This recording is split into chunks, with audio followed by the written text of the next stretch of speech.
పార్లమెంటుకు మరి రాష్ట్రపతి కొరకు మరి ఇంకొక తీర్మానాన్ని కూడా పంపడం అనేది జరిగింది. వాస్తవంగా బీసీని మభ్యపెట్టడానికి మోసం చేయడానికి మాత్రమే ఈ ప్రభుత్వం ఆలోచన చేస్తా ఉన్నది. ఎందుకంటే చదువుకున్న వాళ్ళు మేధావులు ఎవరైతే ఈ రాష్ట్రంలో ఉన్నారో వారందరూ కూడా మాట్లాడుతూ ఉన్నారు. ఏమని మాట్లాడుతూ ఉన్నారు? కులగణన చేసిర్రు, దానికి చట్టబద్ధత లేదు, పబ్లిక్ డొమైన్ లో పెట్టాలి, అదేవిధంగా డెడికేషన్ కమిషన్ పేరు మీద ఒక కమిషన్ చేసిర్రు, ఆ కమిషన్ ఏం చెప్పిందో కూడా బహిర్గతం చేయలే, కేంద్ర ప్రభుత్వం ఆమోదం కూడా లేదు. కాబట్టి ఈ చట్టబద్ధత లేని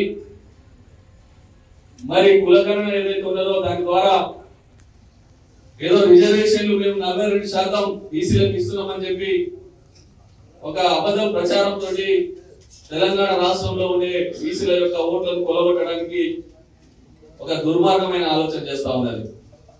దాంతో పాటు ఇప్పుడు ఆధారగా ఒకవైపున కోర్టులో మరి ఈ విచారణ జరిగే సందర్భంలోనే మళ్ళీ షెడ్యూల్ విడుదల చేసి ఈ రోజు నుండి నామినేషన్ల పర్వాన్ని ప్రారంభం చేయడానికి మొదటి కారణం ప్రధానంగా బీహార్ ఎన్నికల్లో బీసీల ఓటు మరి ఈ పేరుతోటి తెలంగాణ రాష్ట్రంలో మేము బీసీలకు రిజర్వేషన్లు 42% ఇచ్చినామనే ఆలోచనతోటి మరి అక్కడ కూడా బీసీల ఓట్లు కొలగొట్టడానికి కాంగ్రెస్ పార్టీ చేస్తా ఉన్న ఈ కపట నాటకాన్ని బీసీ సోదరులందరూ కూడా గుర్తించాలి. నిజంగా రేవంత్ రెడ్డి గారికి బీసీలకు 42% రిజర్వేషన్లు ఇవ్వాలనే ఆలోచన ఉంటే ఆయన చేయాల్సింది ఏంటి? నువ్వు అసెంబ్లీలో తీర్మానం చేసినావు, ఆ అసెంబ్లీ తీర్మానాన్ని మరి పార్లమెంట్ పంపినావు కదా, చీకట్లో పోయి నీ కేసుల కొరకు మరి నరేంద్ర మోడీ గారితో గాని అమిత్ షా గారితో గాని కలిసి ఏ రకంగా అయితే మాట్లాడుకుంటున్నావో ఆ పద్ధతిలో పోయి నువ్వు కేంద్ర ప్రభుత్వం మీద, ప్రధానమంత్రి మీద, కేంద్ర మంత్రి మండలి మీద ఒత్తిడి తీసుకొచ్చి మరి పార్లమెంట్ లో బిల్లు పెట్టడం ద్వారా కేంద్ర ప్రభుత్వం ఆమోదంతో రాష్ట్రపతి ఉత్తర్వుల ద్వారా 9th షెడ్యూల్ లో చేర్చడం ద్వారా రాజ్యాంగ సవరణ చేయడం ద్వారా మరి ఒక చట్టబద్ధతతో బీసీ రిజర్వేషన్లను తీసుకురావాల్సిన అవసరం ఉన్నది. ఈ రోజు మనం తమిళనాడులో చూస్తున్నాం, అక్కడ రిజర్వేషన్లు పెంచుకున్నారు 50% కంటే ఎక్కువ. కానీ వాళ్ళు ఇట్లా జీవోలు ఇచ్చి మామూలుగా రిజర్వేషన్లు పెంపుదలకు జీవోలు ఇవ్వలే.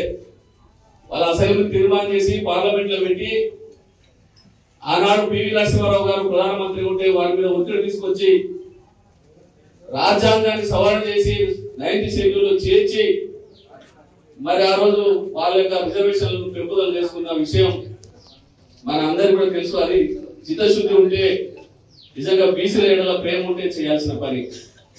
అట్లా కాకుండా ఏదో ఎన్నికల ముందు మేము మాటిచ్చినాం బీసీలకు 42% రిజర్వేషన్లు కాబట్టి అసెంబ్లీ తీర్మానం చేసినాం, పార్లమెంట్ పంపినాం, లేకపోతే గవర్నర్ ఆమోదం కొరకు పంపినాం, కానీ వారు చేయట్లేదు అనేది చెప్పుకొని తప్పించుకోవడానికి ప్రయత్నం చేస్తా ఉన్నారు. ఆ మధ్యన ఢిల్లీకి పోయి కాంగ్రెస్ వాళ్ళందరూ కూడా ఢిల్లీ పోయి ఏం చేసిరు? ఆ జంతర్ మంతర్ కాడ ధర్నా చేసిరు. బీసీల రిజర్వేషన్ 42% పెంచడానికి కేంద్ర ప్రభుత్వం ఒప్పుకోవాలని చేస్తే కనీసం మరి జాతీయ అధ్యక్షుడు ఖర్గే గారు రాలేదు, రాహుల్ గాంధీ గారు పార్లమెంట్ లో ప్రతిపక్ష నాయకుడు వారసులని వారు రాలేదు. ఏదో నామకే వాస్తా అట్లా ధర్నా చేసినట్టు చేసి ఫోటోలు దిగి మళ్ళీ మా రాహుల్ గాంధీ ప్రధానమంత్రి అయినప్పుడే బీసీలకు 42% రిజర్వేషన్లు వస్తాయి అని చెప్పి మాయమాటలు చెప్పి వచ్చేసింది.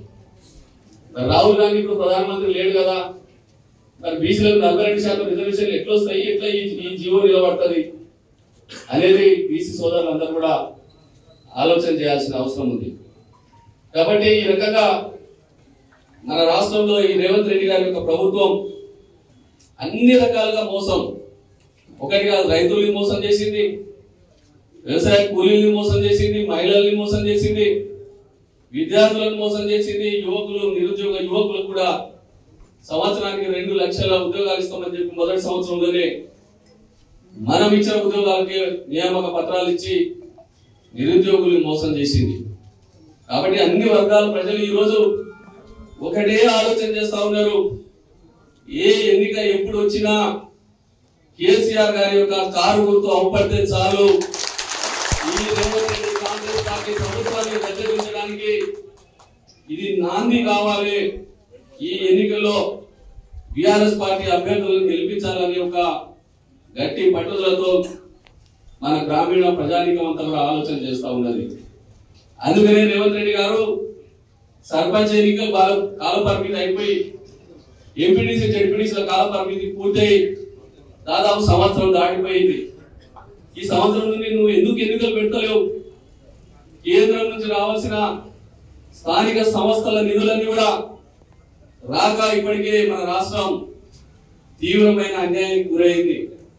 మీరు చూస్తా ఉన్నారు గ్రామాలలో గతంలో మన ప్రభుత్వం ఉన్నప్పుడు ట్రాక్టర్లు, ట్యాంకర్లు, అదేవిధంగా మరి పల్లె ప్రకృతి వనాలు, ఎల్ఈడి బల్బులు, అదేవిధంగా సఫాయి కార్మికులకు సకాలంలో వారి యొక్క జీతభత్యాలు అన్ని కూడా పల్లె సీమలు అన్ని కూడా కలకలలాడుతుండే. ఈ రోజు ఏ గ్రామానికి పోయినా ఎక్కడ చెత్త ఎక్కడే పేరుకుపోయి ఉన్నది. మిషన్ భగీరథ నీళ్లు, గతంలో వచ్చిన నీళ్ళు అన్ని కూడా సక్రమంగా అందించలేక మళ్ళీ పాత రోజుల్లో లాగా బిందెలు పట్టుకుని మహిళలు రోడ్డు మీదకి వచ్చే పరిస్థితి ఈ రోజు ఈ ప్రభుత్వం అధికారంలోకి వచ్చిన తర్వాత మనకు దాపరించింది. అదేవిధంగా రైతులకు 24 గంటల కరెంట్ ఉండే మనం ఉన్నప్పుడు ఎప్పుడు కూడా రెప్పపాటు కరెంట్ పోకపోయేది. కానీ ఈ రోజు ఆ కరెంట్ ఎప్పుడు పోతుందో ఎప్పుడు వస్తుందో వ్యవసాయం చేసుకునే రైతులందరూ కూడా చూస్తా ఉన్న విషయాన్ని మీరందరూ కూడా గమనించాల్సిన అవసరం ఉన్నది. కాబట్టి దయచేసి మీ అందరికి నేను ఒకటే మనవి చేస్తా ఉన్నా, మనమేమో అధికారంలో లేవు, మన ప్రభుత్వం కూడా అధికారంలో లేదు. తెలుగులో న్యూస్ కి ఫాస్టెస్ట్ యాప్ ఇప్పుడు టోటల్లీ న్యూ అవతార్లో జస్ట్ 5 సెకండ్స్ లో కంప్లీట్ న్యూస్. సోషల్ మీడియాలో ట్రెండ్స్ కి one stop solution. Live TV app voice search option తో ఇప్పుడే డౌన్లోడ్ చేయండి లేదా అప్డేట్ అయిపోండి. యాప్ లింక్ డిస్క్రిప్షన్ లో ఉంది.